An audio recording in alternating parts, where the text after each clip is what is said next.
క్రైస్తవ్యం మతమా మార్గమా? క్రైస్తవులు అందరం కూడా క్రైస్తవ్యం అనేది మతం కాదు, మార్గం అని చెప్పుకుంటారు. అవునా కదా? ఫేస్బుక్లో పెడతావా? సరే. క్రైస్తవ్యం అనేది మతం కాదు, మార్గం అంటారు. అదేనా? గలతీ పత్రిక ఒకసారి చదువుదాం. బైబిల్ అనేది మతం కాదు, మార్గం అని అందరూ అంటున్నారా? కొంతమంది అన్నారు అంటే విన్నారా మీరు?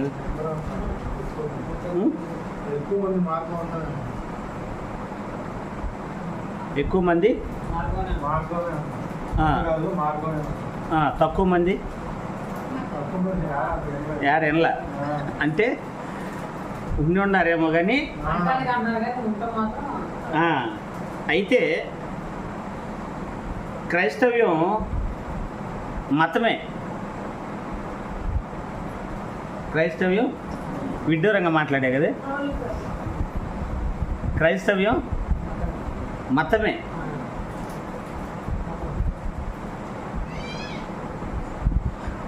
చూడండి, గలతీలకు రాసిన పత్రిక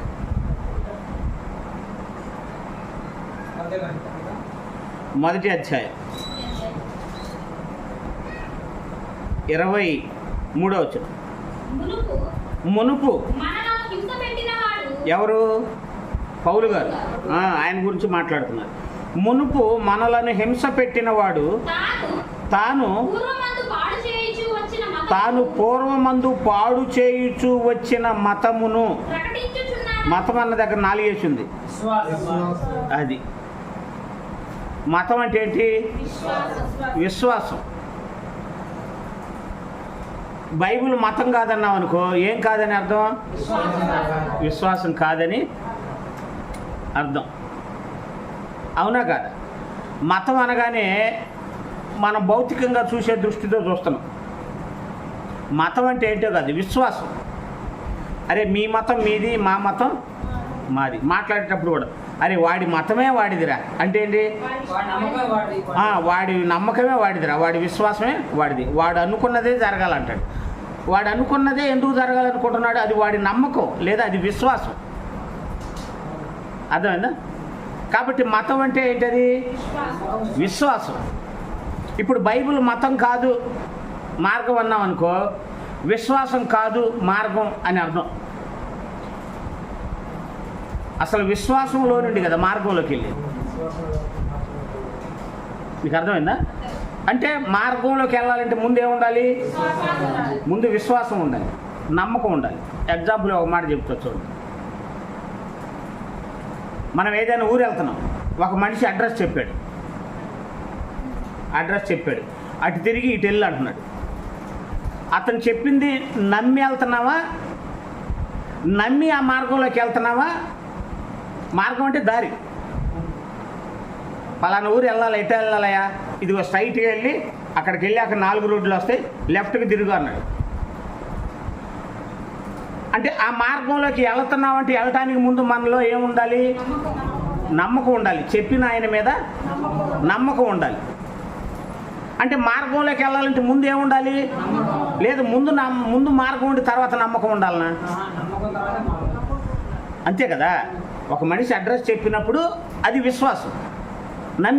నమ్మి ఆయన చెప్పిన దారిలోనే వెళ్తున్నామంటే అర్థం ఏంటి? నమ్మామని అర్థం, విశ్వసించామని అర్థం.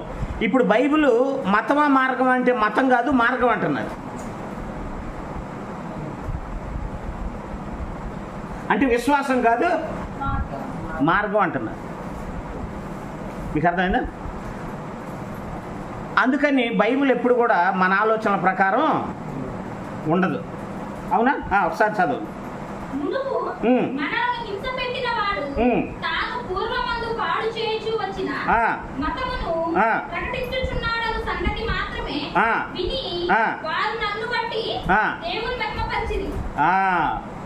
ఎవరిని బట్టి? ఎలా?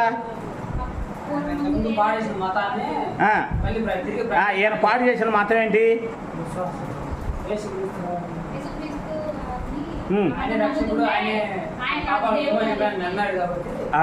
చూడండి చూడండి అపోస్తుల కార్యాలు 26వ అధ్యాయం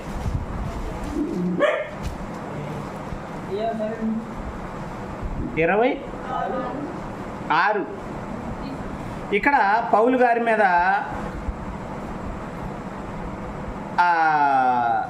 కేసు నమోదైంది. మీకు అర్థమైందా? పౌలు గారి మీద కేసు నమోదైంది. 25వ అధ్యాయం మొదటి నుంచి చదవండి.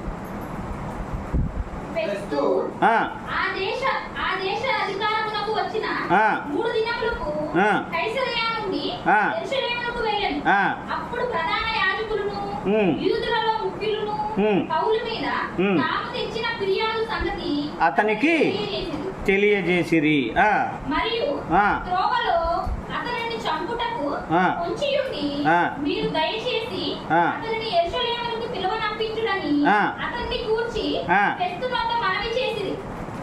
ఎందుకు?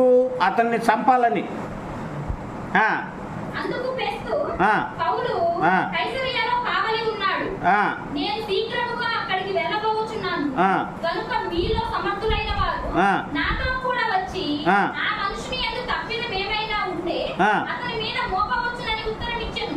అతడు వారి యొద్ద 8-10 దినములు గడిపి కైసరయకు వెళ్ళి మరునాడు న్యాయపీఠము మీద కూర్చుండి పౌలును తీసుకొని రమ్మని ఆజ్ఞాపించెను. పౌలు వచ్చినప్పుడు యెరూషలేము నుండి వచ్చిన యూదులు అతని చుట్టూ నిలిచి భారమైన నేరములు అనేకములు మోపిరి గాని వాటిని రుజువు చేయలేకపోయింది. అది ఎవరి మీద? పౌలు గారి మీద రుజువు చేయలేక పోయారు. వీళ్ళందరూ చేస్తా వస్తున్నారు. 25 అధ్యాయంలో 26 అధ్యాయం మొదటి నుంచి చదువు.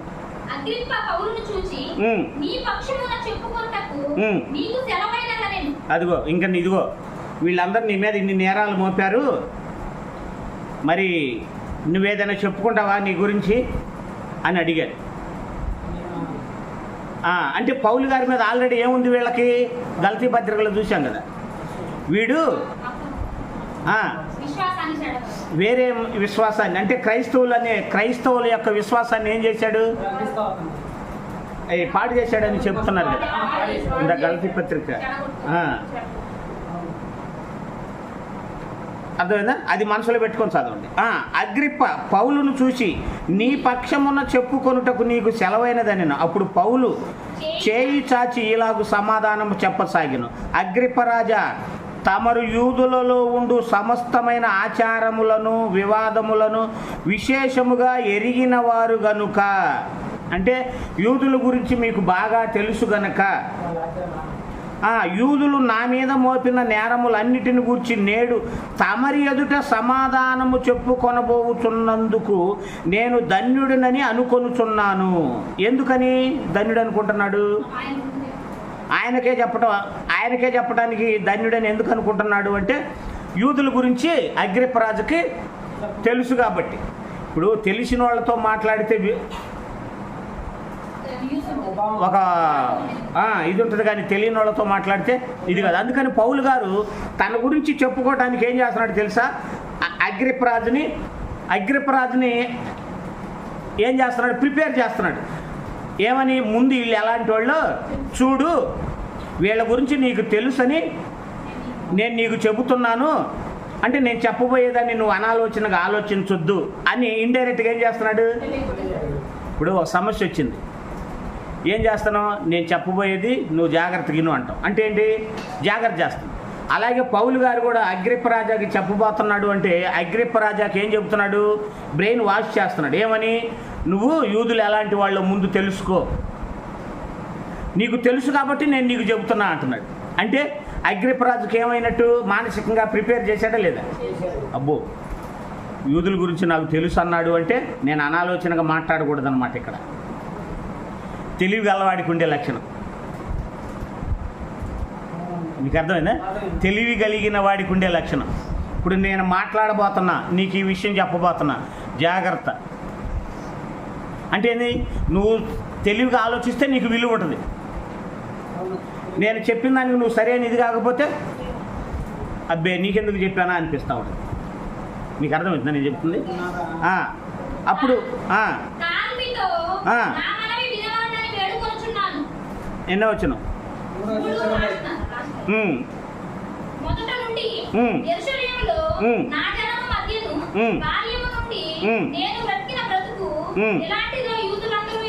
అబ్బా ఏం బతుకది? నా బ్రతుకు వీళ్ళకి తెలుసు. అదేనా అంటే ఏం చెప్తున్నాడు? తన మీద నేరం మోపుతున్నారు. వీడు వేరే మతంలో నుంచి వేరే మతాన్ని స్వీకరించాడు అని ఒకప్పుడు. కానీ ఇప్పుడు ఏం చేస్తున్నారు? నేరం మీద నేరం మోపారు. మోపితే ఏమంటున్నాడు?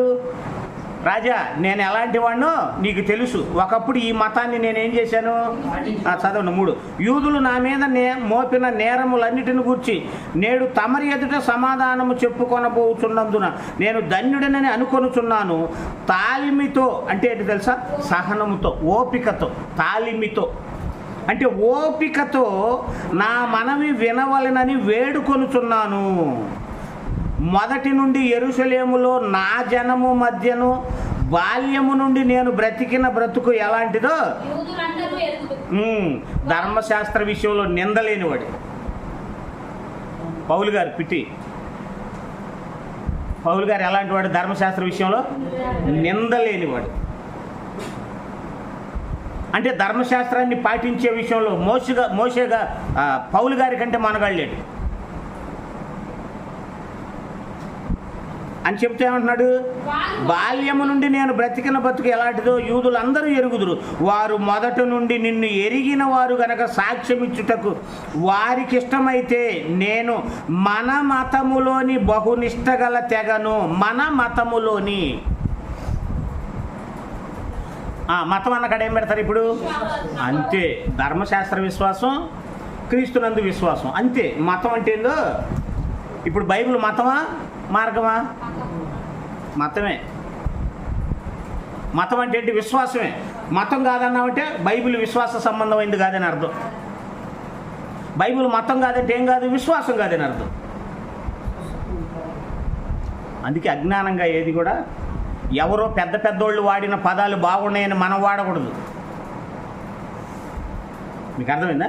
పెద్ద పెద్దోళ్ళు వాడిన మాటలు ఏమని? బైబిల్ మతం కాదురా, మార్గం రా అని అన్నవాళ్ళు. కానీ బైబిల్ ఏం చెబుతుంది?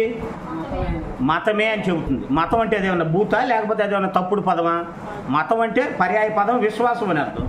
మరి మతం కాదంట. మతం అంటే ఏంటి? విశ్వాసం. ఎవరి విశ్వాసం వాళ్ళది. అన్యులకు ఒక విశ్వాసం ఉంది, లేదా వారిది ఒక మతం ఉంది. అర్థమైనా? కాబట్టి ఇప్పుడు బైబిల్ మతమా మార్గమా? మతముతో కూడిన మార్గం. ఏంటది? మతముతో కూడిన మార్గం అంటే విశ్వాసముతో పయనించే మార్గం అని అర్థం. విశ్వాసంతో పయనించే మార్గం అని అర్థం. ఐగుప్తీయులు ముందు నమ్మే కానానికి బయలుదేరారా? దేవుడు చేరుస్తాడని నమ్మకుండా బయలుదేరారా? అంటే వీళ్ళు బయలుదేరటానికి ముందు మార్గాన్ని నమ్మారా, మాటను నమ్మారా? నమ్మి ఏం చేశారు? విశ్వాసంతో. అది అంటే మార్గానికి ముందే ఉండాలి, విశ్వాసం ఉండాలి.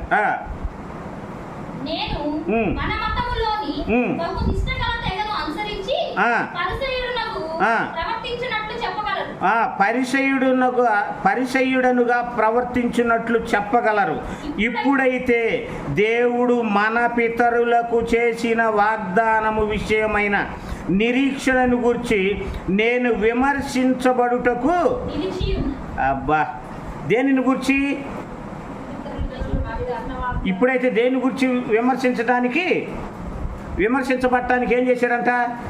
నేను రెడీగా ఉన్నాను అన్నాడు. మీకు అర్థమైందా? చదవండి. మన 12 గోత్రముల వారు ఎడతెగక దేవరాత్రులు దేవుని సేవించుచు ఆ వాగ్దానం పొందుదామని నిరీక్షించుతున్నారు. ఓ రాజా ఈ నిరీక్షణ విషయమే యూదులు నా మీద నేరం మోపినారు. అది దేవుడు మృతులను లేపునను సంగతి నమ్మతగినదని మీరు ఎలా ఎంచుతున్నారు? మృతులను లేపునను సంగతి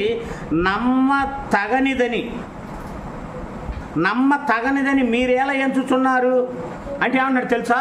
యూదులకి మనకు విశ్వాసం ఉంది కదా,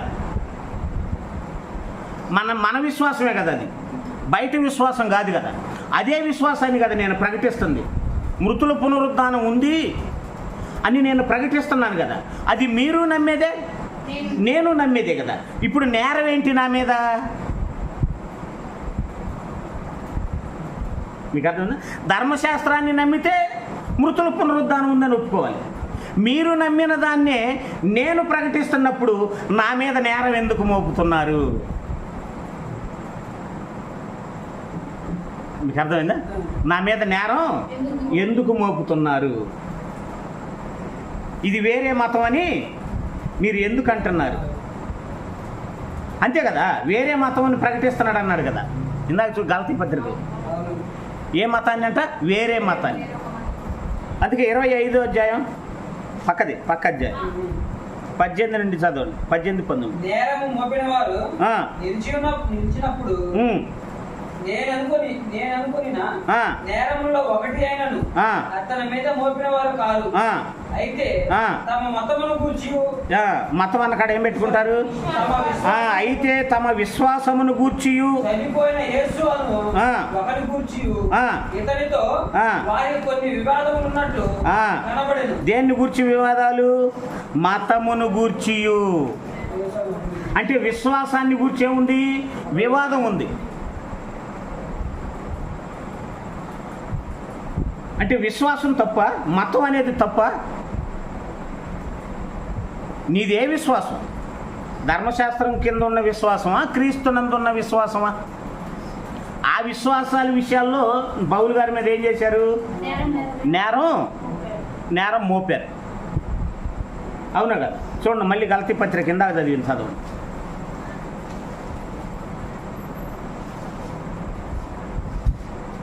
మునుపు మనలను హింస పెట్టిన వాడు తాను పూర్వమందు పాడు చేయుచూ వచ్చిన మతమును ప్రకటించుచున్నాడన్న సంగతి మాత్రమే విని వారు నన్ను బట్టి దేవుని మహిమపరిచిరి.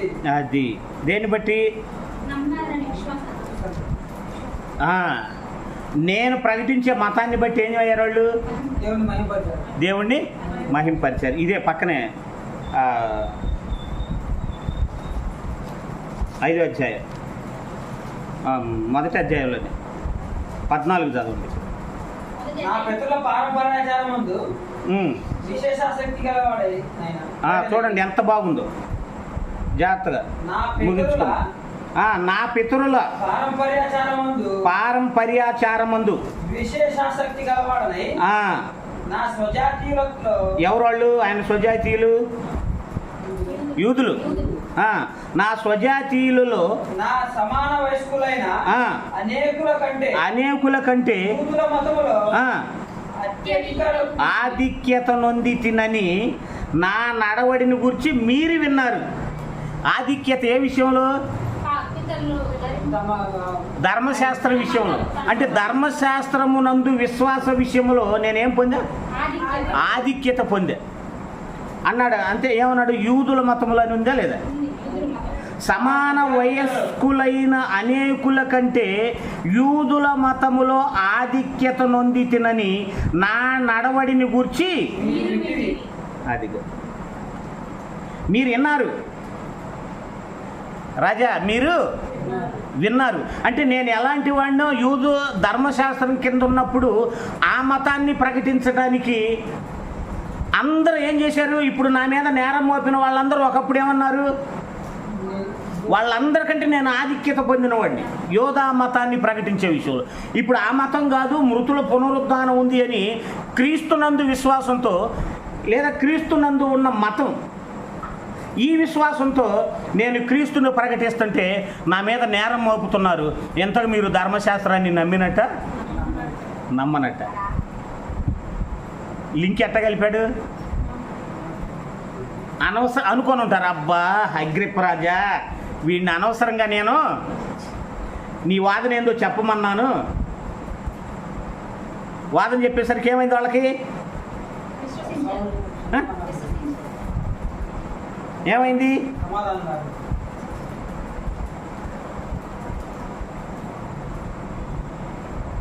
చూడండి 8వ వచనం, అపోస్తల కార్యాలు 26 ముగించుకుందాం. 8 యూదులు నా మీద నేరం మోపి ఉన్నారు. దేవుడు మృతులను లేపునను సంగతి నమ్మతగనిదని మీరేంచుతున్నారు. దేన్ని ఎందుకుంటున్నారు చెప్పండి అని అడుగుతున్నాడు. మీకు అర్థమైందా? 7వ వచనం కూడా చదవండి బాగుంది. మన 12 గోత్రముల వారు ఎడతెగక దేవారాత్రులు దేవుని సేవించు ఆ వాగ్దానము పొందుతామని నిరీక్షించుతున్నారు. అదిగో మన 12 గోత్రాల వాళ్ళు ఏం చేస్తున్నారు? ఆ వాగ్దానం పొందుతామని నిరీక్షిస్తున్నారు. మీరు నిరీక్షిస్తుంది నేను ప్రకటిస్తున్నాను. మీకు అర్థమైందా? మీరు నమ్మిన దాన్ని నేను ప్రకటిస్తున్నాను. అప్పుడు నా మీద ఏమని నేరం మోపుతున్నారు మీరు అంటే ధర్మశాస్త్రాన్ని మీరు నమ్మరా? ఏ లాజిక్ అంటే వాళ్ళ వేలుతో వాళ్ళ కళ్ళే. అందుకే మనం మాట్లాడేటప్పుడు మన తరపున మనం వాదించుకుంటున్నప్పుడు ఇట్లా ఉండాలి వాదన. అర్థమైందా? ఎంత బాగుంది, స్పష్టంగా ఉందే లేదా? ఆ వాగ్దానము పొందుదని నిరీక్షించుచున్నారు. ఓ రాజా, ఓ అగ్రిప్ప రాజా, ఈ నిరీక్షణ విషయమే యూదులు నా మీద నేరము మోపారు. మీరు వాళ్ళు నమ్మిన దాని మీదే నా మీద నేరం మోపారు. మీరు నమ్మింది అదే, నేను నమ్మింది అదే. లేదు మేము నమ్మలేదన్నా అనుకో అంటే ధర్మశాస్త్రం నమ్మలేదా? మీరు వాగ్దానం నమ్మలేదా? లాజిక్. నమ్మాం, మరి నమ్మితే నన్ను ఎందుకు అరెస్ట్ చేస్తున్నారు? నా మీద ఎందుకు నేరాలు మోపుతున్నారు? కానీ ధర్మశాస్త్రాన్ని నేను విశ్వసించని వాడినా, ధర్మశాస్త్ర విషయంలో ఆధిక్యత పొందిన వాడిని కదా. మరి అందులో ఆధిక్యత పొందిన నేను దాన్ని బట్టే మృతుల పునరుద్ధానాన్ని యేసే క్రీస్తు అయి ఉన్నాడని చెబుతున్నాను. ఆయన ద్వారా మృతుల పునరుద్ధానం అని చెబుతున్నాను. మరి తప్పే ఉంది అంటే ఇక్కడ తర్కం దేన్ని బట్టి? దేని ప్రధాన పాయింట్ ఏంటి ఇక్కడ? మతం. అర్థమైందా? మతం ఇక్కడ ప్రధానమైన పాయింట్. అంటే ఇక్కడ వాగ్వాదాలు జరుగుతుంది మతాన్ని బట్టా, మార్గాన్ని బట్టా? మరి మనోళ్ళు బైబిల్ మతం కాదు, మార్గం అంటారు. మీకు అర్థమైందా? అంటే నేను వాళ్ళేదో పెద్ద తెలియని వాళ్ళు, నేను పెద్ద పనివాడిని అని కాదు, ఆలోచించాలి అక్కడ. అర్థమైందా? బైబిల్లో మతం అనేదే లేదని కూడా అన్నారు కొంతమంది. బైబిల్లో 66 పుస్తకాల్లో మతం అనేది చూపించని కూడా అన్నారు. అలాగని వాళ్ళకి తెలియదు నాకు తెలుసు అన్న ఉద్దేశం కాదు, అవగాహన లోపం. ఎవరైనా సరే తప్పు, ఎంత పనివాడైనా సరే, ఎంత జ్ఞాని అయినా సరే ఎక్కడో ఒక చోట ఏం కావాలి? తేడా పడి తీరుతారు. ఎవరైనా సరే భూమి మీద మనిషి అన్నవాడు ఎవరైనా సరే తేడా పడక తప్పదు. నేను తేడా పడను, నేను తప్పు చెప్పను అన్నాడా? 100%. కాబట్టి తెలిసి నువ్వు చెప్పుకుంటూ పోతావు అంతే. అవునా? ఓ రాజా, ఈ నిరీక్షణ విషయమే యూదులు నా మీద నేరం మోపి ఉన్నారు. దేవుడు మృతులను లేపునను సంగతి నమ్మదగనిదని మీరేలా ఎంచుకొనుచున్నారు? నజరేయుడైన యేసు నామమునకు విరోధముగా అనేక కార్యములు చేయవలెనని నేననుకొంటిని. దేనికి విరోధంగా? నజరేయుడైన యేసు నామమునకు విరోధముగా అనేక కార్యములు చేయవలని నేను అనుకుంటుని. యెరూషలేములో నేను అలాగు చేసి తిని, నేను ప్రధాన యాజకుల వలన అధికారము పొంది పరిశుద్ధులను అనేకులను చెరసాలలో వేసి, ఇప్పుడు నన్ను చెరసాలలో వేయాలని మీరేశారు ప్లాను. ఒకప్పుడు మీలాగే నేను కూడా క్రైస్తవులు ఏం చేశా? ఇప్పుడు మీరు నన్ను చెరసాల్లో వేయాలని మీరు ప్లాన్ చేశారు. ఒకప్పుడు నేను కూడా మీ గుణాలను బట్టి నేను కూడా ఏమైపోయాను, క్రైస్తవులను కూడా నన్ను మీరు ఎలా హింసించాలని ప్రయత్నిస్తున్నారు, నేను కూడా క్రీస్తు యేసునందున్న వారిని కూడా ఏం చేశాను, శిక్షించాను. అంటే ఆ మతాన్ని నేను కూడా ఏం చేయలేదు, నమ్మలేదు, కానీ ఇప్పుడు నమ్మాను అని చెప్తున్నాను. మీకు అర్థమైందా? నేను చెప్పి తర్వాత చదువుకోండి కావాలంటే, ఎంత బాగుంటుందో. నజరేయుడైన యేసునామమునకు విరోధముగా అనేక కార్యములు చేయవలనని నేను అనుకుంటుని. యెరూషలేములో నేను అలాగు చేసి తిని అధికారం పొంది పరిశుద్ధులను చెరసాలలో వేసి వారిని చంపినప్పుడు సమ్మతించి తిని. అవునా కదా? వారిని చంపినప్పుడు ఏం చేశాడు? స్టెఫను గారిని చంపినప్పుడు ఏం చేశాడు తెలుసా? ఈయన సమ్మతించాడు. చూడండి 7వ అధ్యాయంలోకి రండి. అపొస్తలుల కార్యాలు 7వ అధ్యాయం. స్టెఫను గారిని చంపినప్పుడు 7వ అధ్యాయం 60వ వచనం.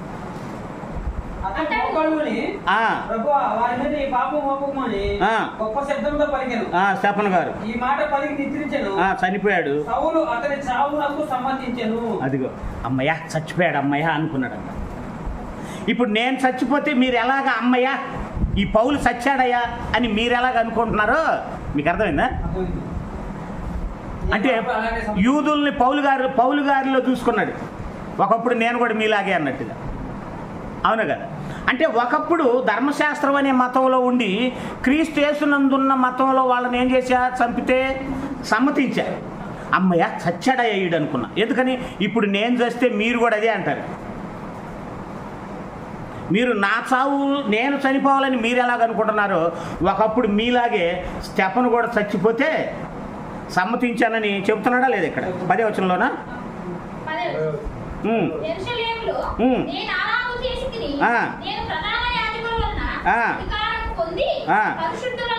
అనేకులను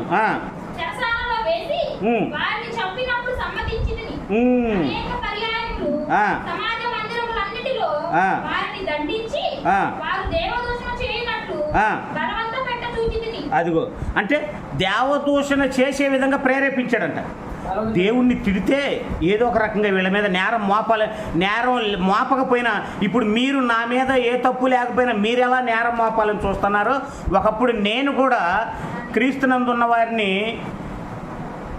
అర్థమైందా, క్రీస్తు యేసునందు విశ్వాసం ఉంచిన వాళ్ళని ఏం చేశా, పాపం చేపించడానికి ప్రేరేపించా, తప్పు మోపి వాళ్ళని చంపాలని. మరియు వారి మీద మిక్కిలి క్రోధము గలవాడనై ఇతర పట్టణములకును వెళ్ళి వారిని హింసించుచుంటిని. అందు నిమిత్తము నేను ప్రధాన యాజకుల చేత అధికారమును ఆజ్ఞయు పొంది దమస్కునకు పోవుచుండగా అప్పుడు యేసు ప్రభు నాకు కనపడ్డాడు. హింసించడానికి వెళ్తున్నా, మీరు నన్ను హింసించడానికి అగ్రిప్పరాజు దగ్గరికి ఎలాగైతే తెచ్చారో నేను కూడా క్రైస్తవులను హింసించడానికి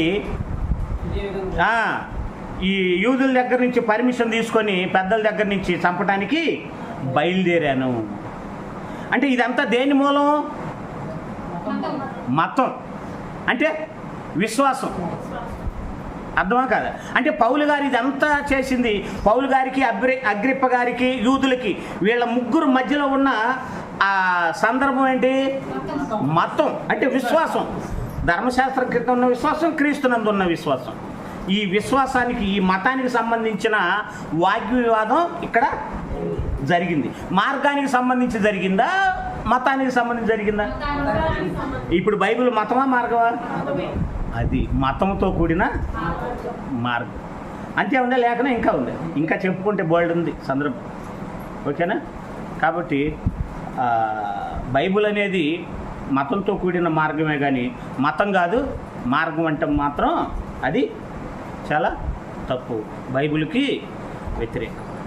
కాబట్టి దేవుడు ఈ సమయంలో మనకి నేర్పిన సంగతి ఏంటంటే ఆత్మ సంబంధంగా పౌలు గారు ఒకప్పుడు క్రైస్తవుల మీద ఎలాంటి ద్వేషాన్ని పెంచుకొని లేని వాటిని వాళ్ళ మీద నేరాలు మోపి ఎలాగైతే క్రైస్తవులను శిక్షించాలనుకున్నాడో ఇప్పుడు అదే పరిస్థితి, నువ్వు ఏదైతే విత్తావో అదే పంట. అవునా కదా? నువ్వు ఏదైతే విత్తావో అదే పంట తిరిగి నీ మీదకి వచ్చిందా? పౌలు గారి మీదకి వచ్చింది.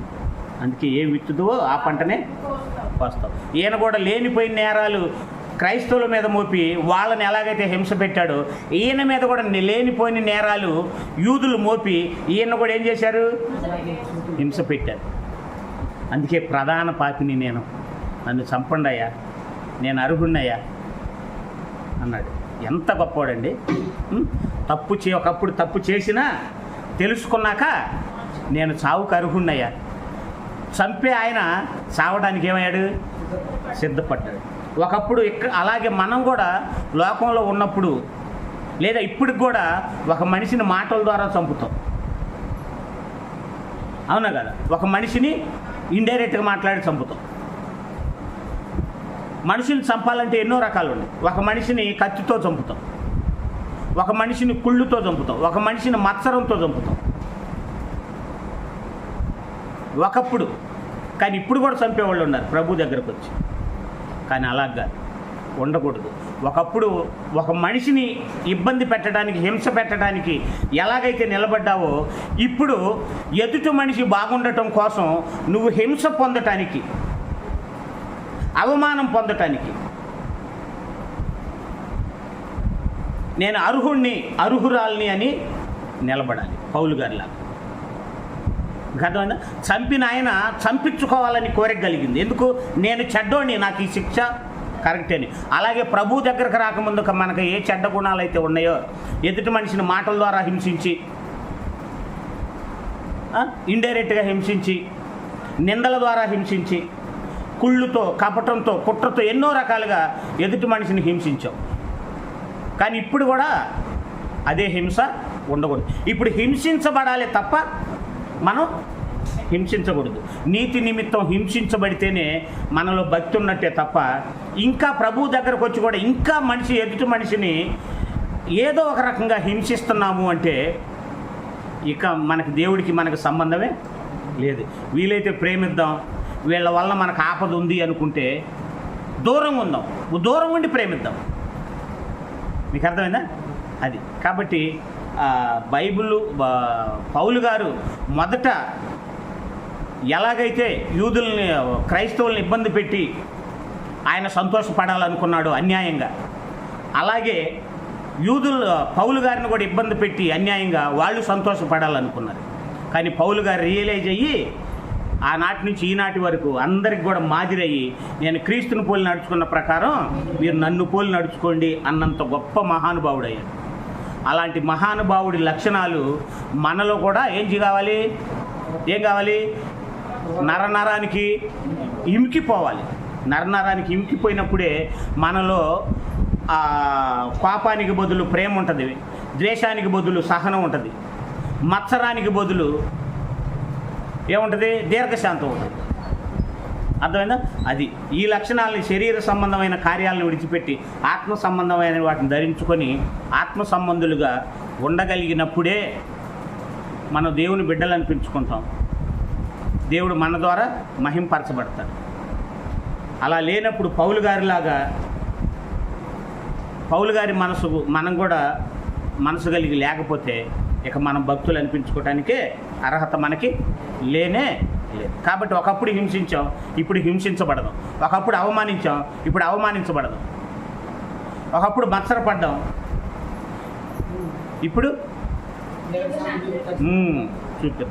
కాబట్టి ఆ స్థితిలో మనందరం కూడా ఉండాలని ప్రభుపేట మీ అందరికీ తెలియజేస్తూ నేను ముగిస్తున్నాను. ఇప్పటివరకు